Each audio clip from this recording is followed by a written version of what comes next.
له ونشهد أن لا إله إلا الله وحده لا شريك له ونشهد أن سيدنا ونبينا وشفينا وحبيبنا ورؤوفنا ورحيمنا وملجأنا ومأوانا ومرشدنا محمد وعلى آله وأصحابه أجمعين أما بعد فأعوذ بالله من الشيطان الرجيم بسم الله الرحمن الرحيم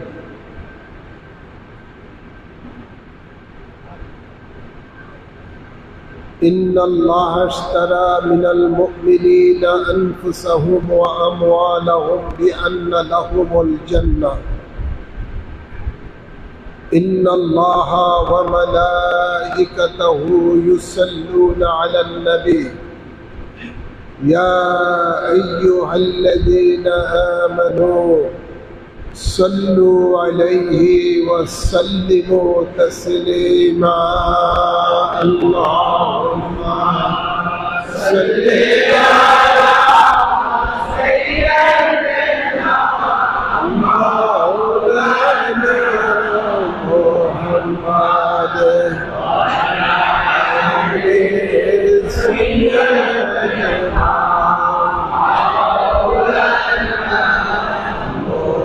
محمد اللهم صل على سيدنا مولانا محمد وعلى آل سيدنا مولانا محمد अब है जब मेरे सरोवरे या मोहम्मद मुस्तफा फिरो क्यों कहूँ पे महशरे या मोहम्मद मुस्तफा अल्लाहुम्मा सल्ली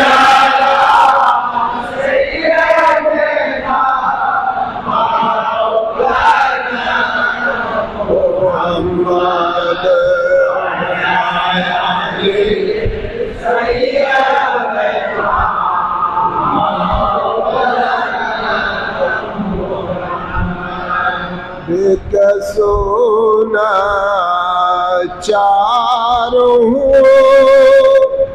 कीजिए नज़र करम ऐ हबीबे रब्बे अकबर या मोहम्मद मुस्तफा अल्लाहुम्मा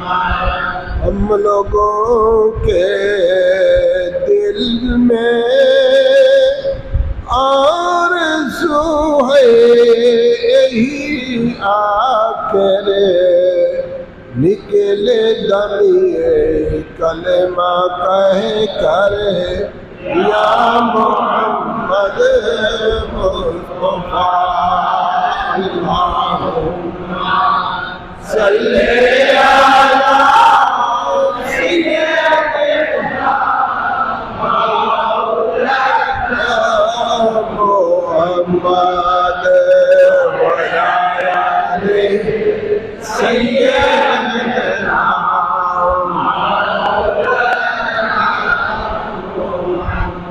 बलगल उला में कमाली कशफ़ तुजा बिजमाली हसनत जमीओ ख़िसालिही صلوا عليه বলতে সম্মানিত মুসল্লিয়ান কেরাম, আসুন আমরা মহান রব্বুল ইজ্জতের দরবারে শুকরিয়া আদায় করি, যিনি আমাদের সকলকে দয়া করে মায়া করে ঐতিহ্যবাহী বাইতুল ইজ্জত জামে মসজিদের মধ্যে পবিত্র জুমার নামাজ আদায় করার জন্য আসার তৌফিক দান করেছেন। বিশেষ করে প্রায় ১.৫ মাস হজ্জে বাইতুল্লাহ জিয়ারতে মদিনা সফর শেষ করে আল্লাহর খাস রহমতে সুস্থ শরীর নিয়ে আপনাদের সামনে উপস্থিত দিতে পেরেছি, এবং এই জন্যই মহান রব্বুল ইজ্জতের দরবারে সকলে শুকরিয়া দান করি আলহামদুলিল্লাহ। অসংখ্য অসংখ্য দুরুদ সালাম পেশ করছি সরকারে দো আলম নূরে মুজাসসম শফিউল মুজনবিন রহমতুল্লিল আলামিনের কদম মোবারকে, যার সদকাতে হজ্জে বাইতুল্লাহ জিয়ারতে মদিনা, বিশেষ করে মদিনা মনোয়ারার মাঝে ৯ দিনের উপরে অবস্থান করার তৌফিক আল্লাহ দান করেছেন। আল্লাহ আপনাদেরকেও তৌফিক দান করুন। এই জন্য মহান রব্বুল ইজ্জতের দরবারে আরেকবার শুকরিয়া আদায় করি, সরকারে দো আলমের কদম মোবারক অসংখ্য দুরুদ সালাম পেশ করি, সকলে বলি আল্লাহুম্মা আমিন। আল্লাহ তাবারক ওয়া তাআলা আমাদের হায়াতের মালিক, আমাদের মৌতের মালিক। আল্লাহ তাবারক ওয়া তাআলা আমাদেরকে দয়া করে মায়া করে তিনি আমাদেরকে হায়াত দিয়েছেন। আবার আল্লাহ তাবারক ওয়া তাআলা ইচ্ছা করলে আমাদের দেহ থেকে হায়াত আল্লাহ নিয়ে যেতে পারে। আল্লাহ তাবারক ওয়া তাআলা সমগ্র কুল কায়নাতের মালিক, আমাদের হায়াতের মৌতের রিজিকের সব কিছুর মালিক।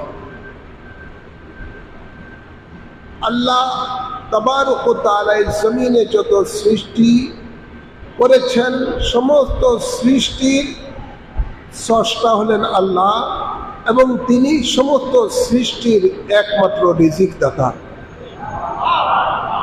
আল্লাহ বলেন আল্লাহু খায়রুর রাজিকিন, তিনি হলেন উত্তম রিজিক দাতা। শুধু মানুষের জন্য নয়, সকল সৃষ্টির জন্য। আল্লাহ বলেন ওমা দাব্বাতিন ফিল আরদি ইল্লা আলাল্লাহি রিজকুহা, যত প্রাণী আছে সমস্ত প্রাণীর রিজিক দাতা একমাত্র আল্লাহ। সুবহানাল্লাহ বলেন, সকলের রিজিক দাতা একমাত্র আল্লাহ। আল্লাহু ইয়ারযুকু মাইয়াশাউ বিগাইরি হিসাব, আল্লাহ যাকে ইচ্ছা তাকে বেহিসাব রিজিক দিয়ে রাখেন। সুবহানাল্লাহ বলেন। তো আল্লাহ তাবারক ওয়া তাআলা এই জমিনের মধ্যে যত মখলুক সৃষ্টি করেছেন, সমস্ত মখলুকের হায়াতের মালিক, রিজিকের মালিক সব কিছু তো আল্লাহ। কিন্তু আল্লাহ তাবারক ওয়া তাআলা এই 18,000 কি 80,000 মখলুকাত, যত মখলুক আল্লাহ সৃষ্টি করেছেন, সমস্ত মখলুকই আল্লাহর ইবাদত করে থাকেন। কিন্তু তাদের এই ইবাদতের বিনিময়ে আল্লাহ পরকালে তাদের জন্য কোনো বিশেষ কোনো তাদেরকে পুরস্কারের ব্যবস্থা রাখেন নাই। শুধুমাত্র মখলুকের মধ্যে আশরাফুল মখলুকাত, যাকে আল্লাহ অনেক মায়া করে, আদর করে, যে যাকে আল্লাহ জমিনে, যাদেরকে আল্লাহ জমিনে নিজের খলিফা হিসাবে নিযুক্ত করেছেন। মানুষেরা হলেন আল্লাহর খলিফা। ইন্নী জাইলুন ফিল আরদি কি খলিফা, আল্লাহ খলিফা সৃষ্টি করেছেন যাদেরকে, এই খলিফাদের মধ্যেই আল্লাহ 1 লক্ষ কি 2,24,000 পয়গাম্বর কমবেশ পাঠিয়েছেন। সুবহানাল্লাহ বলেন না। আর এই কুল কায়নাত যার সৌজন্যে আল্লাহ সৃষ্টি করেছেন, তিনি হলেন আমাদের আকা মাওলা তাজদার মদিনা হযরত মুহাম্মদ মুস্তাফা সাল্লাল্লাহু আলাইহি ওয়াসাল্লাম। আর আল্লাহ যার সৌজন্যে আসমান জমিন আরশ কুরসি লৌহ কলম কুল কায়নাত সৃষ্টি করেছেন, সেই তার হাবিবকে, যে হাবিবকে আল্লাহ তার নিজ নূর দ্বারা সৃষ্টি করেছেন, যিনি সৃষ্টিমূল, আর তার সেই হাবিবকে আল্লাহ তাবারক ওয়া তাআলা এই মানুষের মাঝে প্রেরণ করেছেন। সুবহানাল্লাহ বলেন না? আল্লাহ বলেন, আমি আমার এই বান্দার উপরে বড় ইহসান করেছি, বড় দয়া করুণা করেছি যে তাদের মাঝে আমার বন্ধুকে প্রেরণ করেছি। এই মানুষগুলোর জন্য আল্লাহ স্পেশাল কিছু নিয়ামত রেখেছেন যা অন্য কোনো জাতির জন্য আল্লাহ রাখেন নাই। এই জমিনের মধ্যে যারা আল্লাহ তাবারক ওয়া তাআলার হুকুম মেনে চলবেন, আল্লাহ তাদেরকে বিশেষ নিয়ামত পরকালে রেখেছেন জান্নাত, যেটা অন্য কোনো জাতির জন্য আল্লাহ রাখে নাই, অন্য কোনো প্রাণীর জন্য আল্লাহ রাখেন নাই। সকলেই আল্লাহর ইবাদত করেন, সকলেই নিজ নিজ ভাষায় আল্লাহর তাসবিহ পড়েন, কিন্তু মানুষের জন্যই আল্লাহ আল্লাহর এই ইবাদতকারীদের জন্য, যারা যে মানুষগুলি আল্লাহর ইবাদত করবে, আল্লাহর বিধিবিধান মেনে চলবেন, আল্লাহ তাদের জন্যই রেখেছেন একমাত্র বিশেষ নিয়ামত হিসেবে, পুরস্কার হিসেবে জান্নাত। তো সেই জান্নাতটা কিভাবে দিবেন? আল্লাহ বলেন, আমি আমার সব মানুষগুলিকে জান্নাত দিব না, বেছে বেছে যারা খাস ঈমানদার, যাদের সাথে আমি আল্লাহর সাথে ব্যবসা করে, যেই সমস্ত ঈমানদারেরা আমি আল্লাহর সাথে ব্যবসা করতে চায়, আমি তাদের জন্য বিশেষ পুরস্কার একটা রেখেছি। সেটা হলো অনন্তকাল যে জীবনটা, সেই জীবনটা হলো আখিরাতের জীবন, যে জীবনের শুরু আছে শেষ নাই। সেই জীবনে আমি আমার বান্দার, ওই সমস্ত স্পেশাল বান্দাদের জন্য আমি একটা বিশেষ একটা নিয়ামত রেখেছি, সেটা হলো জান্নাত। আর সেই জান্নাতটা আমি কাকে দিব? আল্লাহ বলে, ইন্নাল্লাহা আশতারা মিনাল মুমিনিনা আনফুসাহুম ওয়া আমওয়ালাহুম বিআন্না লাহুমুল জান্নাহ। সুবহানাল্লাহ বলেন। যারা আল্লাহর সাথে, যেই সমস্ত মুমিনেরা, ঈমানদারেরা আল্লাহর সাথে ব্যবসা করবে, কি করবে? আল্লাহর সাথে ব্যবসা করে। আমরা তো দুনিয়াতে কত মানুষের সাথে ব্যবসা করি, ব্যবসা করতে গিয়ে অনেক সময় ঠকে যাই, অনেক সময় প্রতারণার শিকার হই, আছে না নাই? লাভ লসেরও হিসাব আছে, অনেক কিছুর হিসাব আছে। কিন্তু আল্লাহ বলেন, আমি আমার ওই সমস্ত মুমিনদের সাথে, ওই সমস্ত বান্দাদের সাথে ব্যবসা করতে চাই যারা মুমিন। যারা মুমিনের সাথে আল্লাহ ব্যবসা করবে না, বেঈমানের সাথে, মুনাফিকের সাথে আল্লাহ ব্যবসা করবে না, কাফেরদের সাথে, মুশরিকদের সাথে আল্লাহ ব্যবসা করবে না। আল্লাহ ব্যবসা করতে চায় মুমিনের সাথে। মুমিন কারা? মুমিন হলো তারাই যারা নবী প্রেমিক, যারা নবী প্রেমিক। যেমন হযরত আবু রাযিয়াল্লাহ রাদিয়াল্লাহু তাআলা আনহু বলেন, ইয়া রাসূলুল্লাহ মাল ঈমান, ঈমান কি জিনিস? নবী বলেন, কালা ইয়াকুনাল্লাহ ওয়া রাসূলুহু আহাব্বা ইলাইহি মিম্মা সিওয়াহুমা। যারা আল্লাহ রাসূলের প্রেমিক তারাই মুমিন। তারা কি মুমিন? সেই মুমিনের সাথে আল্লাহ ব্যবসা করতে চায়। ইন্নাল্লাহ আশতারা মিনাল মুমিনিনা আনফুসাহুম ওয়া আমওয়ালাহুম বিআন্না লাহুমুল জান্নাহ। আল্লাহ বলেন, নিশ্চয়ই আমি মুমিনের সাথে ব্যবসা করতে চাই। মুমিনেরা আমি আল্লাহর দেওয়া জান মাল আমি আল্লাহর কাছে বিক্রি করবে, আর আমি তার বিনিময় দিব জান্নাত। কি দিবেন? এটা কি সাধারণ জিনিস জান্নাত? হ্যাঁ, তাজরি মিন তাহতিহাল আনহার, যার তলদেশ থাকবে ঝর্ণা প্রবাহিত, যার মধ্যে সব কিছু হালাল, হারাম বলতে কিছুই নাই, যার মধ্যে হুর ও গিলমা, সুন্দর রমণী, সুন্দর আপনার বাচ্চারা তার খেদমতগার হবেন, যার মধ্যে সকল ধরনের নিয়ামত থাকবে। সুবহানাল্লাহ বলেন। বান্দা যা চাইবে তাই পাবে, কোনো বিধি নিষেধ নাই, যা চাইবে তাই পাবে। সুবহানাল্লাহ বলেন। যে জান্নাতের একটা ইট থাকবে স্বর্ণের, আরেকটা ইট থাকবে চাঁদির, আরেকটা মধ্যখানে আপনার মশলা হিসাবে গাঁথনি থাকবে মেশকম্বরের, যার তুলনা হয় না। সেই নিয়ামত আল্লাহ দান করবেন তাদেরকে, ওই সমস্ত মুমিনদেরকে যারা আল্লাহর সাথে আল্লাহর দেওয়া জান মাল দিয়ে ব্যবসা করবে। আমাদের জানের মালিককে, আমাদের রিজিকের মালিকও। এগুলো বান্দা আল্লাহ থেকে কি বেশি ভালোবাসে কিনা, আল্লাহ ইমানদারের সাথে এটা একটা পরীক্ষা করতেছে, ইমানদারকে পরীক্ষা করতেছে যে আমি যে জানমাল দিচ্ছি এগুলো কি বান্দা আমার থেকে কি এগুলোরই ভালোবাসে বেশি, না আমাকে বেশি ভালোবাসে। একদিন হযরতে ইব্রাহিম খলিলুল্লাহ কাছে হযরতে জিবরাইল আমিন মানুষের সুরত নিয়ে আইসা বৈশা আল্লাহর জিকির করতেছেন। জিকির তো এমন ভাবে করতেছেন যে জিকিরের তাসিরে, জিকিরের খেলায় হযরতে ইব্রাহিম আলাইহিস সালাম আল্লাহর প্রেমে হাবুডুবু খাইতেছেন। ইব্রাহিম আলাইহিস সালামও জানে না যে এই লোকটা জিবরাইল আলাইহিস সালাম। অনেকক্ষণ জিকির করার পরে, আল্লাহর গুণগান গাওয়ার পরে জিবরাইল আমিন আল্লাহর জিকির বন্ধ করে দিয়েছেন। ইব্রাহিম আলাইহিস সালাম বলে, ভাই তুমি কে? তোমারে তো চিনি না, আমার বন্ধুর নামটা একটু আরেকটু তুমি জপন করো, আমার স্বাদ মিঠে না।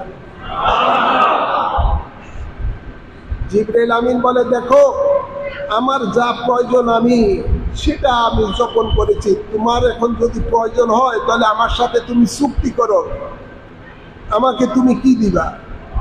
আমার সম্পদ যা আছে অর্ধেক দিয়ে দিব। জিবরাইল আমিন আবার আল্লাহর বিভিন্ন গুণগান গাইতেছেন, আল্লাহ আল্লাহ আল্লাহ লা ইলাহা ইল্লাল্লাহ আল্লাহ আল্লাহ আল্লাহ লা ইলাহা ইল্লাল্লাহ ইয়া রহমান ইয়া Ya Rahim Ya Allah Ya Rahman Ya Allah Ya Rahim Ya Allah Allah Allah Allah La ilaha illallah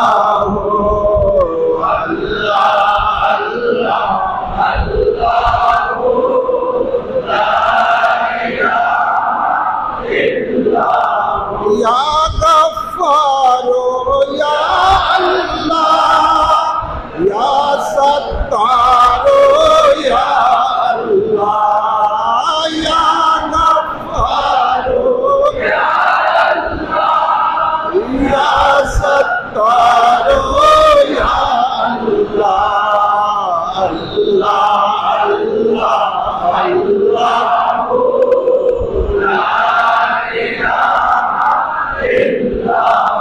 অনেকক্ষণ ধরে আল্লাহর গুণগান গাইতেছেন, যে এক পর্যায়ে দেখলেন ইব্রাহিম আলাইহিস সালাম আল্লাহর প্রেমে আবারও হাবুডুবু খাইতেছেন। আশেক মাশুকের নাম শুনলে আর স্থির থাকে না, দেওয়ানা হয়ে যায়, মাশুকের প্রেমে দেওয়ানা হয়ে যায়। তো জিবরাইল আমিন অনেকক্ষণ জিকির আজকার করার পরে দেখলেন যে ইব্রাহিম খলিল আল্লাহর প্রেমে হাবুডুবু খাইতেছেন। ওই মৌকা বুঝে তিনি জিকির বন্ধ করে দিয়েছেন। ইব্রাহিম খলিলুল্লাহ বলতেছে, ভাই জিকির বন্ধ করে দিয়েছো, আমার তো স্বাদ মিঠে না, আরেকটু নাও না, আরেকটু আমার হাবিবের, আমার বন্ধুর নাম আরেকটু জপন করো। জিবরাইল আমিন বলে, দেখো তুমি যেই চুক্তি করছো ওই চুক্তি অনুযায়ী সময় শেষ, আর করা যাবে না। যদি তুমি নতুন করে তোমার বন্ধুর নাম শুনতে চাও, নতুন করে চুক্তি করো। ইব্রাহিম বলতেছেন, আমার সম্পদ যা আছে সব তোমারে দিয়ে দিলাম, তারপরে আমার বন্ধুর নাম জপন করো। জিবরাইল আমিন আবার বলতেছেন, আল্লাহ আল্লাহ আল্লাহ লা ইলাহা ইল্লাল্লাহ আল্লাহ আল্লাহ আল্লাহ লা ইলাহা ইল্লাল্লাহ ইয়া খালিকো ইয়া আল্লাহ ইয়া মালিকো ইয়া আল্লাহ ইয়া খালিকো ইয়া আল্লাহ ইয়া মালিকো ইয়া আল্লাহ আল্লাহ আল্লাহ আল্লাহ লা ইলাহা ইল্লাল্লাহ ইয়া হান্নানো ইয়া Ya Mannano Ya Allah Ya Mannano Ya Allah Ya Mannano Ya Allah Allah Allah Allah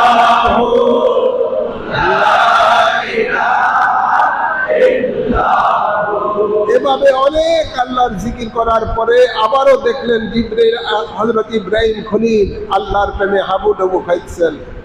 এবার জিবরাইল আমিন জিকির বন্ধ করে দিয়েছেন। ভাই বন্ধ করলা কেন, আরো গাও। না, যত চুক্তি হয়েছে চুক্তি অনুযায়ী সময় শেষ, আবার যদি শুনতে হয় আবার নতুন করে চুক্তি করো। ইব্রাহিম খলিল বলতেছে, ভাই আমার সম্পদ তো সব তোমারে দিয়ে দিলাম, এখন শুধু আমি আছি, আমি তোমার গোলামি করব, তারপরও তোমার সেবা করব, তোমার দাসত্ব করব, তোমার সবকিছু খেদমত আমি করব, তারপর আমার বন্ধুর নাম জপন করো, আমার স্বাদ মিটে না।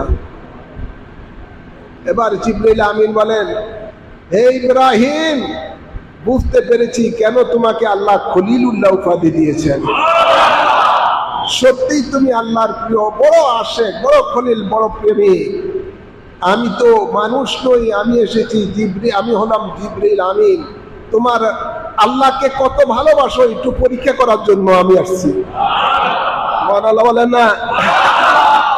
তো যারা প্রকৃত আল্লাহর প্রেমিক হবে, আশেক হবে, তারা তাদের অর্থের মায়া করবে না, প্রয়োজন বোধে তার প্রেমিকের, তার মাশুকের নামের উপরে সব অর্থ কোরবান করে দিবে।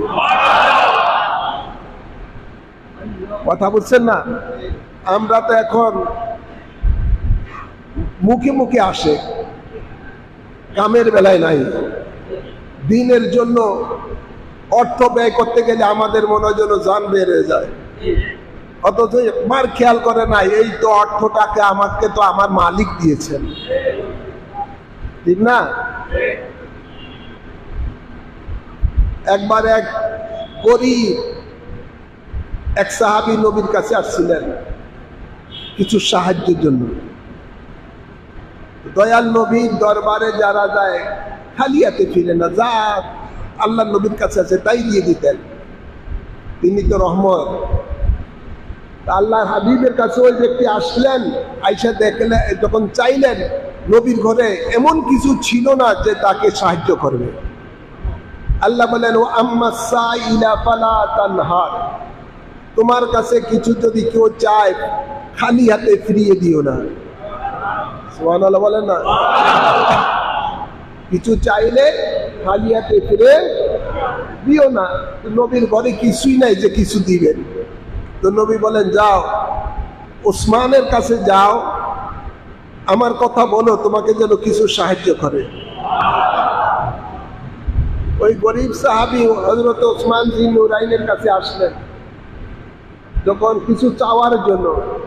আয়েশা দেখলেন হযরত ওসমান জিন নুরাইন রাদিয়াল্লাহু তাআলা আনহু তার একজন গোলামকে গত রাত্রে ওই হেরিকেনের বা কফি বলে যেটা বাতি জ্বালায়, এটা দড়িটা লম্বা ছিল, তেল বেশি খরচ হয়েছে, তার জন্য তারে একটু শাসাইতেছে। অপচয় কেন হলো? ইচ্ছা করলে ওটা আগুনটা একটু কমে দিলে তো ওটা চলতো। বাড়তি বেশি ছিল, তেল বেশি খরচ হয়েছে। তো ওই সাহাবি, গরিব সাহাবি যে কিছু চাইবো হযরত ওসমানের কাছে, তার আর বিবেকে পারে না। একটু তেল খরচ বেশি হয়েছে, তার জন্য সে শাসাইতে, আরে হযরত ওসমান আমার কি দিব? সাওয়াস আর হয় না, চলে গেছে। আবার দয়াল নবীর কাছে গেলেন, দয়াল নবী তুমি কিছু চাও না? কি আবার আসছো কেন? হুজুর গেছিলাম কিন্তু চাওয়ার সাহস হয় নাই। যাও, আবার যাও। আবার গেলেন। এভাবে 2 দিন 3 দিন আশা করলে একদিন হযরত ওসমানের দৃষ্টিতে তার নজর পড়ছে, তার প্রতি নজর পড়ছে। যে লোকটা প্রতিদিন আসতেছে আর চাইতেছে, কিছুই বলে না, কারণ কি? হযরত ওসমান তাকে ডাকলেন, কি ব্যাপার, তুমি আসতেছো যাইতেছো, কিছু বলতেছো না, কি জন্য আসছো? আবার কেনই বা চলে যাচ্ছ? হুজুর আমি এসেছি, আল্লাহর নবী আমাকে পাঠাইছে। আল্লাহর নবী আপনার কাছে আমারে পাঠাইছেন? কেন পাঠাইছেন? আমাকে কিছু সাহায্য করার জন্য। তাই নাকি? তো আসো আমার সাথে। তাকে নিয়ে গেলেন হযরত ওসমান জিন নুরাইনের একেবারে খাজানার ঘরের মধ্যে। সুবহানাল্লাহ বলেন না? ওনার খাজানা ঘরের মধ্যে নিয়ে গেলেন, নিয়ে বললেন, যাও তোমার এখান থেকে যা মন চায় তা নিয়ে যাও, যা মন চায় তাই নিয়ে যাও। ওই গরিব লোকটা কথা শোনার পরে চোখের পানি ফেলে বলতেছে, হুজুর গত কয়দিন দেখলাম সামান্য জিনিসের ব্যাপারে আপনি আপনার গোলামদেরকে শাসাইতেছেন, আজকে সব কিছু আমাকে আপনি ক্ষমতা দিয়ে দিয়েছেন, আপনার সম্পদের যা ইচ্ছা তাই নিয়ে যেতে পারেন, কারণ কি? হযরত ওসমান বলে, আরে শুনো, যিনি তোমাকে পাঠাইছেন তিনার তো আমি গোলাম। যেই দিন আমি কলেমা পড়ে ইমানদার হয়েছি, ওই দিন তো আমার বলতে আর কিছুই নাই। লা ইলাহা ইল্লাল্লাহু মুহাম্মাদুর রাসূলুল্লাহ সাল্লাল্লাহু আলাইহি ওয়াসাল্লাম, এই কলেমা পড়ে যেই দিন আল্লাহ ও রাসূলের উপর ঈমান এনেছি, সেই দিন থেকে আমার বলতে আর কিছুই নাই, সব কিছু আল্লাহ রাসূলের। সব কার? আল্লাহ রাসূলের। সুতরাং যিনি মালিক তিনি পাঠাইছেন, আমি তো শুধু পাহারাদার, শুধু এই সম্পদের আমি পাহারাদার। তিনি চাইছেন তোমাকে পাঠাইছেন দেওয়ার জন্য, তো ওনার জিনিস উনি নিয়ে যাবে, ওনার লোক উনি পাঠাইছেন, এই জন্য বলছি তোমার যা মন চাই নিয়ে যাও। সুবহানাল্লাহ বলেন না? এই ধরনের প্রেমিক হতে হবে। নিজের বলতে কিছুই নাই, নিজের বলতে যা আছে সব আল্লাহ রাসূলের, সব আল্লাহ রাসূলের। এই জন্য আল্লাহর জন্য, আল্লাহর দ্বীনের জন্য যখন যা প্রয়োজন অকাতরে উজাড় করে দিতে হবে। এই সমস্ত ব্যক্তিরা যখন উজাড় করে দেয়, তার আল্লাহর পথে তার সম্পদ, এটাই আল্লাহর সাথে বেচা কেনা। এটা কি আল্লাহর সাথে বেচা কিনা? এর মসজিদের জন্য এখন এসি লাগানোর প্রয়োজন, যারা যখন যা এই মসজিদ আল্লাহর ঘর, আল মসজিদ বাইতুল্লাহ, আল্লাহর ঘর, এই ঘর সাথে যারা এমনি ভাবে মসজিদের মধ্যে যারা অর্থ দিবেন, এটা আল্লাহর সাথে, ইমানদারের সাথে, মুমিনের সাথে বেচা কিনা হলো। কি হলো? বেচা কিনা হলো। এমনি ভাবে আল্লাহর দ্বীন কায়েমের জন্য যখন দরকার, সাহাবায়ে কেরামের কাছে আল্লাহর হাবিব যখন অর্থ চাইতেন, আল্লাহর হাবিবের চাওয়ার সাথে সাথে সাহাবায়ে কেরামের সাধ্য মতো যা আছে সব আল্লাহর নবীর কদমে কোরবানি করে দিতেন। এটা হলো আল্লাহর সাথে, বন্দার সাথে, ইমানদারের সাথে অর্থের বেচা কিনা। আর জানের বেচা কিনা কেমন? হযরতে খুবাইব রাদিয়াল্লাহু তাআলা নবীর একজন সাহাবী, আল্লাহ নবী মদিনা থেকে মক্কায় পাঠাইলেন তাকে স্পাই হিসাবে, সিআইডি হিসাবে, যে কাফেররা মুসলমানের বিরুদ্ধে কোনো ষড়যন্ত্র করতেছে এই সমস্ত রিপোর্টগুলো দেওয়ার জন্য।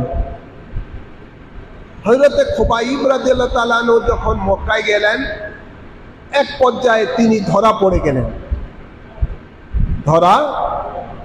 গেলেন কাফেরদের হাতে। এখন কাফেররা বলতেছে, তুমি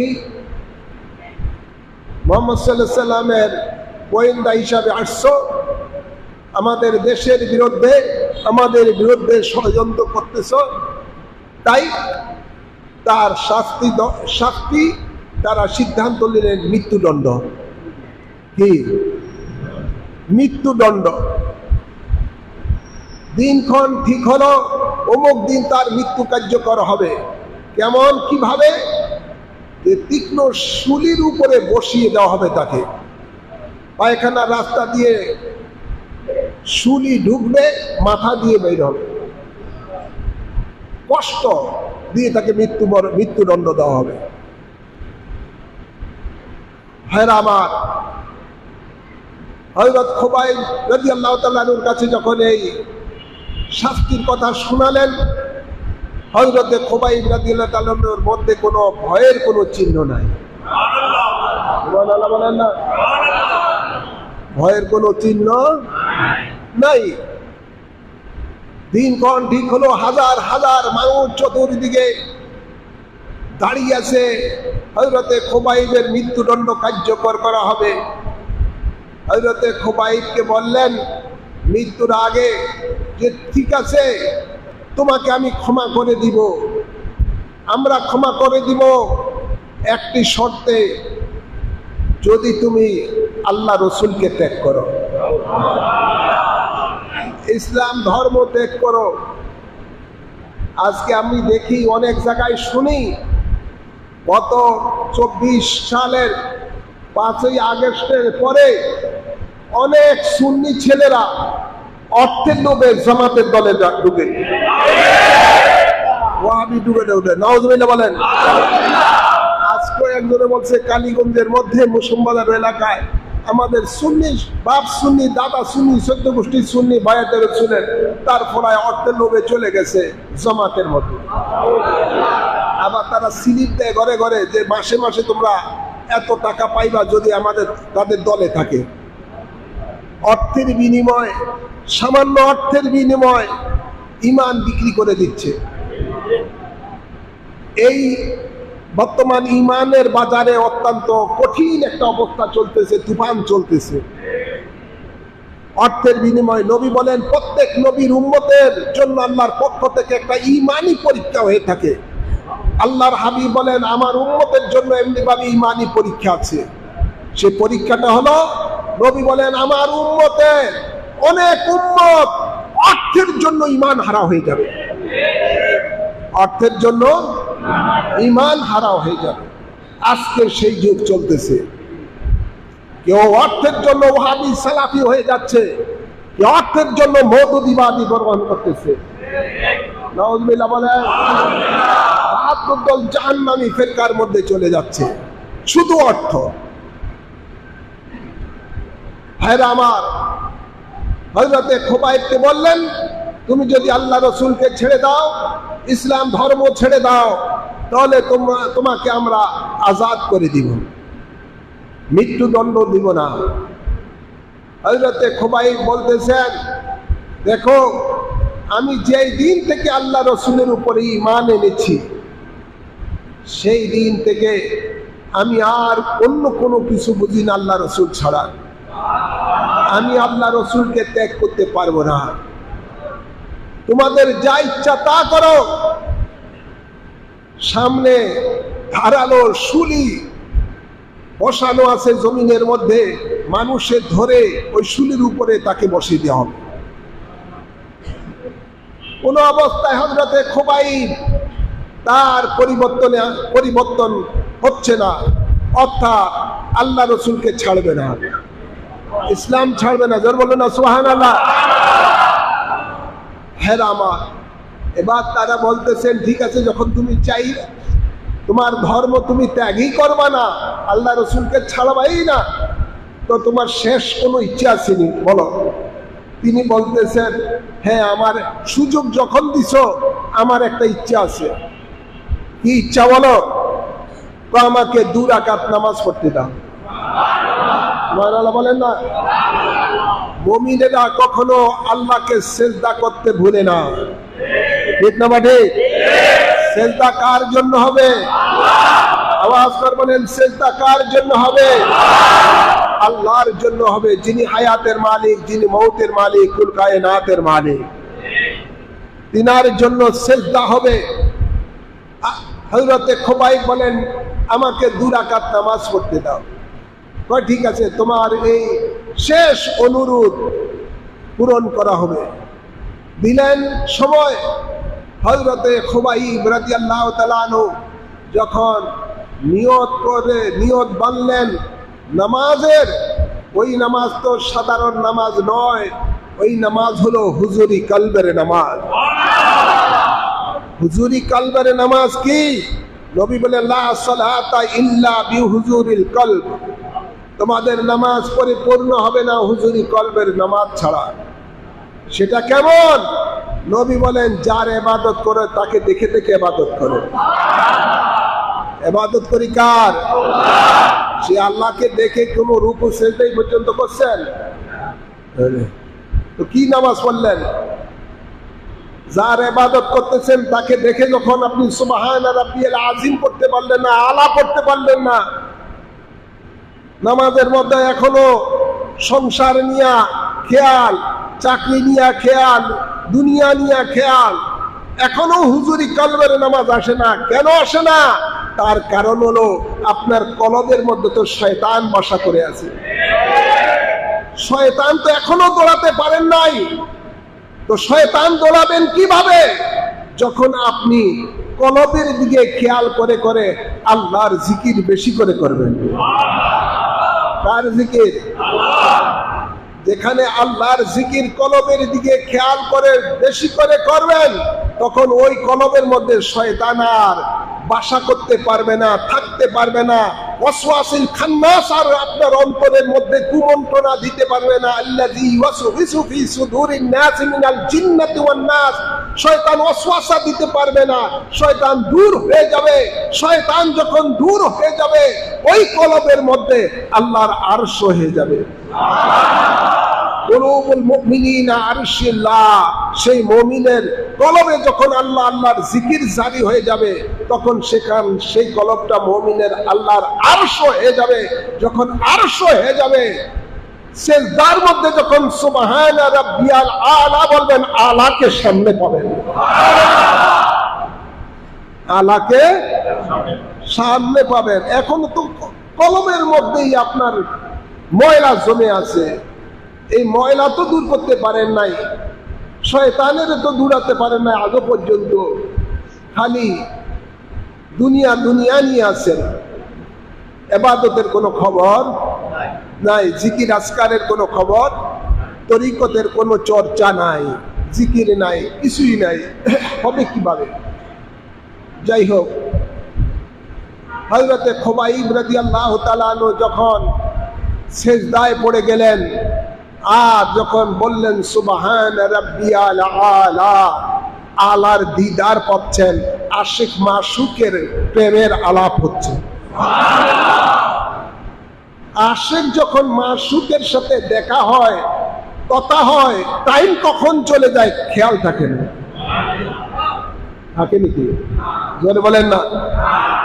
আশিক মাশূকের সাথে কথাবার্তা যখন শুরু হয়ে যায়, টাইম কখন চলে যায় কোনো খবর থাকে না। হযরতে খুবাইবের এই অবস্থা। লোকেরা, কাফেরেরা দাঁড়িয়ে বলছে, হে খুবাইব, তুমি নামাজের বাহানা দিয়ে সিজদায় পড়ে সময় পাস করতেছ, তোমার অন্তরে বুঝি মরণের ভয় লাগছে, সিদ্ধান্তের মনে হয় যেন পরিবর্তন আসতেছে, আল্লাহ রসুলকে ছাড়ার একটা খেয়াল মনে হয় যেন আসতেছে, এই জন্য সিজদার নামে সময়টা লম্বা করতেছ। ওদের খেয়ালে ওরা কাফেরেরা বলতেছে, কিন্তু খুবাইব রাদিয়াল্লাহু তাআলা আনহু তার তো ধ্যান আল্লাহর দিকে, তার তো ধ্যান আল্লাহর দিকে। যাই হোক, উনি নামাজ শেষ করলেন, শেষ করে বললেন, ফালাস্তু বালি হিনা উক্তাল মুসলিমা ফি আইয়ি যামবিন কানা ফিল্লাহি মাসরাহি। সুবহানাল্লাহ। খুবাইব বলতেছে, এই কাফেররা, আমার অন্তরে মৃত্যুর ভয় জাগে না, আমার অন্তরে তো আল্লাহর প্রেম জাগতেছে। আমি আল্লাহর দেওয়া এই জান আমি নিজকে নিজ ধন্য মনে করতেছি। আল্লাহর দেওয়া এই জান আবার আল্লাহর জন্য কোরবানি করতেছি, এটা আমার জন্য সবচেয়ে বড় নিয়ামত।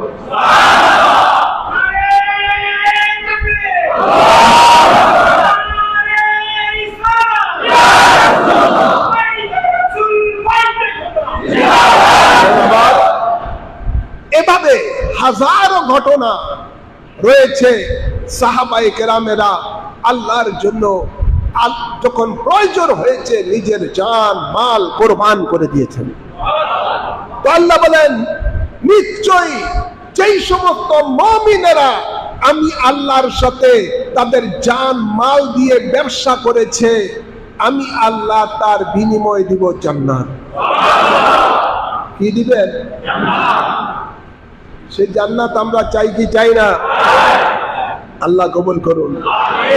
মুখে মুখে চাইবেন না কর্মের দ্বারা সেই চাওয়াটা চাইতে হবে? কর্মের দ্বারা সে চাওয়াটা চাইতে হবে। জান্নাত চারটিখানি ব্যাপার না। এই নিয়ামত পেতে হলে কষ্ট করতে হবে, এই নিয়ামত পেতে হলে নিয়ামতের কাজ করতে হবে। আল্লাহ কবুল করুন। আমিন বলেন, আমিন বলেন। আজকের এই আলোচনা বিশেষ করে করলাম এই কারণে যে বর্তমান সময়টা একটা ফিতনা ফাসাদের জমানা। সুন্নিয়তের জগতে একটা বিরাট টর্নেডো চলতেছে, ইমানের জগতে একটা বড় টর্নেডো চলতেছে। নবী বলেন, আমার উম্মতের সময় এমন একটি সময় আসবে, জ্বলন্ত কয়লা হাতের তালুতে রাখলে যেমন কষ্টকর হবে, ঈমান রাখা তাদের জন্য তেমন কষ্টকর হয়ে যাবে। আজকে সেই জমানা চলতেছে। চতুর্দিকে ৭২ দল জাহান্নামী ফেরকারা বিভিন্ন লোভ লালসা দিয়ে মানুষের ঈমানকে কেড়ে নেওয়ার জন্য ষড়যন্ত্র করতেছে। বিশেষ করে যুবক সমাজেরা এই ষড়যন্ত্রের শিকার সবচেয়ে বড় বেশি করে হচ্ছে। আল্লাহ হেদায়েত দান করুন। আমিন বলেন, আমিন বলেন। যাদের আকীদা খারাপ, যাদের আকীদা খারাপ, বদ আকীদা, সুন্নিয়তের আকীদা না, এরা যদি আপনার সামনে স্বর্ণের পাহাড় দেয়, কোটি কোটি টাকার লোভ আপনাকে দেয়, তারপরও আপনি কখনো আপনার ঈমান বিক্রি করবেন না। সারা পৃথিবীর সম্পদ থেকে একজন ঈমানদারের ঈমান, একজন ঈমানদারের ঈমান সবচেয়ে বড় দামি। সমস্ত সম্পদ থেকে ঈমানদারের ঈমান অনেক বড় দামি। সেই খেয়াল আমাদেরকে রাখতে হবে।